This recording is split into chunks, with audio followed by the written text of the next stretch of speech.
নমস্কার, আমি পরাগ গুপ্ত ভায়া। শুয়ে শুয়েই ভিডিওটা করছি। যা বলেছেন, দাঁড়াতে বসতে ইচ্ছা হচ্ছে না, শুয়েই পড়েছি।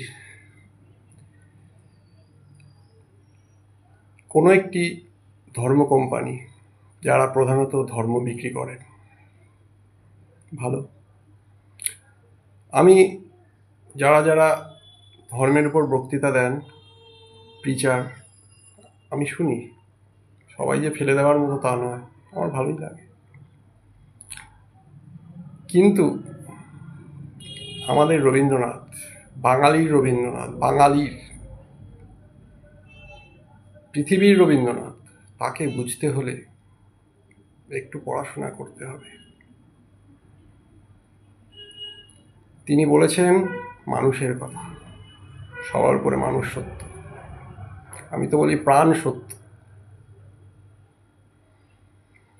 কবিতার অন্তর্নিহিত ভাব বা কোনো কবিতা যদি রূপকধর্মী হয়,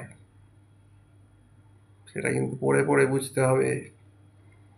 সুন্দর চেহারা নিয়ে দুটো মিষ্টি মিষ্টি কথা বললাম, বোগাস, কথার কোনো মানে দাঁড়ালো না, কথা অন্তঃসার শূন্য, হবে না গুরু। আপনারা রামকৃষ্ণ মিশনের মহারাজদের একবার দেখতে পারেন, তাদের সান্নিধ্যে যেতে পারেন। নমস্কার।